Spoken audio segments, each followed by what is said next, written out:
I'm Mike DeLuca. Welcome to this rare in-the-trenches look at the craft of screenwriting. Today I'm sitting here with the Prince of Darkness, writer, producer, director David Goyer, the man behind Batman Begins, the Blade series, Dark City, Crow City of Angels, Flash, and 1,000 other movies I'm probably forgetting. How'd you get so busy? And welcome. Thanks for having me. How'd I get so busy? I'm a workaholic, I guess. Where does Prince of Darkness come from? Prince of Darkness, well, originally... You're a nice guy. I am a nice guy. You love children and pets. Bunny rabbits and sunsets and long walks on the beach. A high school teacher dubbed me that, and somehow I was doing some interview with Premier magazine, and that stuck, and then they did an article, and then in the lame way that other, articles in magazine, yeah, they're just suddenly he's the Prince of Darkness, so... When did you decide to be a screenwriter? Was it always that for you, or did you come to it? I was going to be a homicide detective in Michigan. I grew up in Ann Arbor, Michigan, and I had been accepted to Michigan State, and I was going to get a degree in police administration and become a homicide detective. And some of my high school teachers just flipped out and called up my mother and said, "We think he should be a screenwriter," bizarrely. Wow, like specifically screenwriter? Oh, yeah. Wow.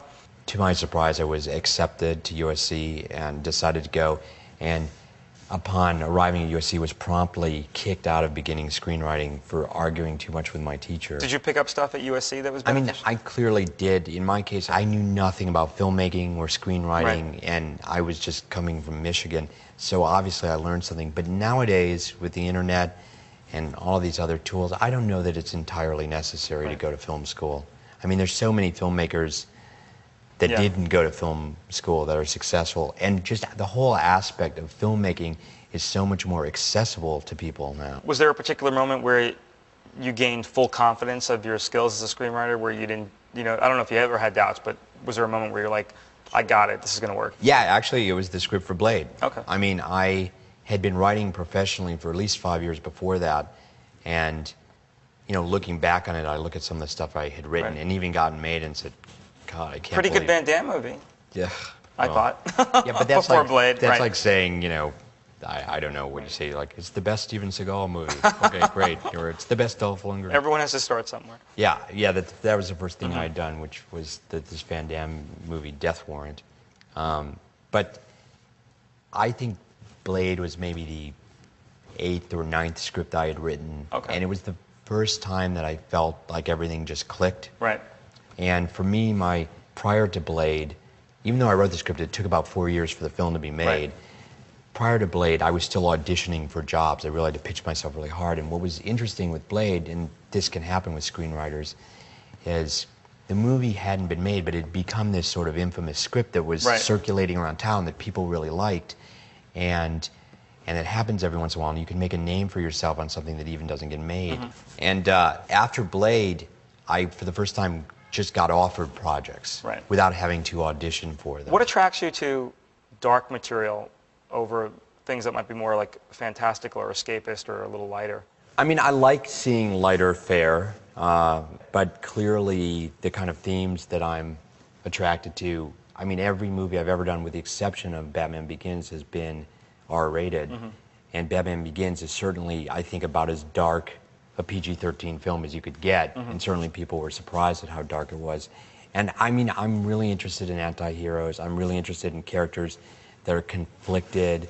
I'm interested in characters that have to sort of go to a dark place, and people that are alienated and whatnot, probably because I'm sure there's a little bit of my own experience as a kid or something like that in there. What do you think was the beginning of this kind of current wave of superhero movies? The first really significant comic book movie was the Richard Donner Superman film in 1978.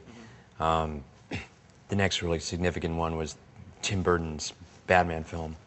But they didn't really open the floodgates in terms of all these other superhero movies. And that really happened with the first Blade film that you and I did, actually. And the reason for that, I guess, is because aside from the Batman and Superman franchises over at DC being somewhat dormant, Marvel itself was in bankruptcy. Right. And I remember the very first meeting we had for Blade was the first day that Avi Arad, who's now the head of Marvel, got on the job. And what was significant about that film is it wasn't a a well-known property. It wasn't the jewel of Marvel's crown. It was a C-list character that didn't even have his own comic book. And it was significant because there was always this assumption that you could make comic book movies out of maybe 5 characters over DC and 5 over Marvel, and that was it.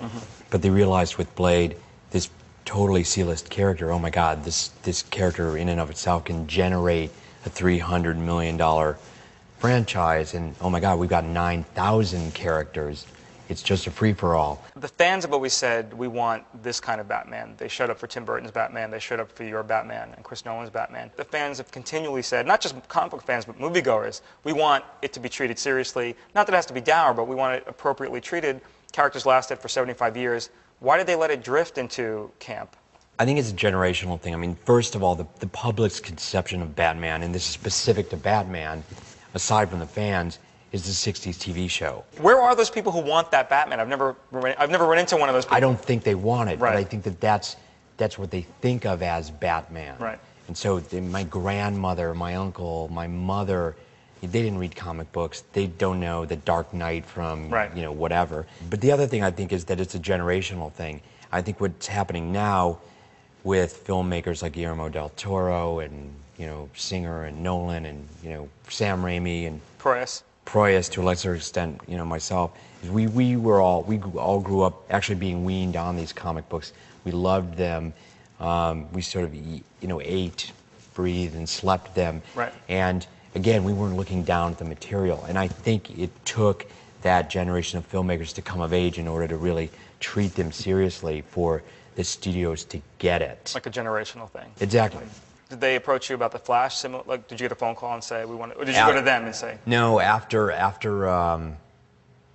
Batman Begins, Warner Brothers owns DC Comics, and they'd obviously had a good experience on that. And so they came to me and said, which was fun, especially for a comic book geek like me, and said, any DC character you want, what do you want to do? We want to do another. Right. They were primarily pushing Wonder Woman, Green Lantern, or The Flash. I had no particular love for Wonder Woman. And I just thought The Flash would be fun, and that no one had really exploited those powers, cinematically yet. So that's what I'm working on right now. When you sit down and begin to write a movie like The Flash, or any movie that you've worked on, do you think in pictures first, and then words, or words first? In the case of The Flash, I did something similar to what I'd done in Batman. The first thing I did was just sat down, locked myself in a room for a week, and just reread everything I could possibly reread. And I did 2 things. A, I made a list of just cool moments or lines, in no particular order, that I just thought had to be in the movie.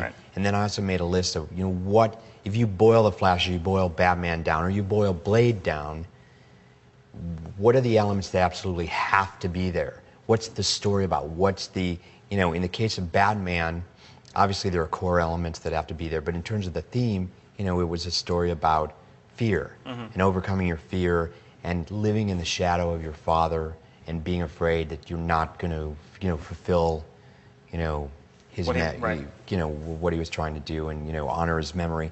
In the case of The Flash, I had to do the same thing and figure out, well, what's the metaphor? What's the theme of this movie? And what I decided for The Flash, should we be fortunate enough to make it, is it's the Icarus myth in a way that speed is the only modern vice. There's all these vices that exist time immemorial, but speed is something relatively new, and it's addictive. And if you run too fast, you'll run yourself literally out of existence, but you'll also sort of won't be able to stop and smell the roses, and you'll leave the people you love behind. And so that's sort of the emotional core.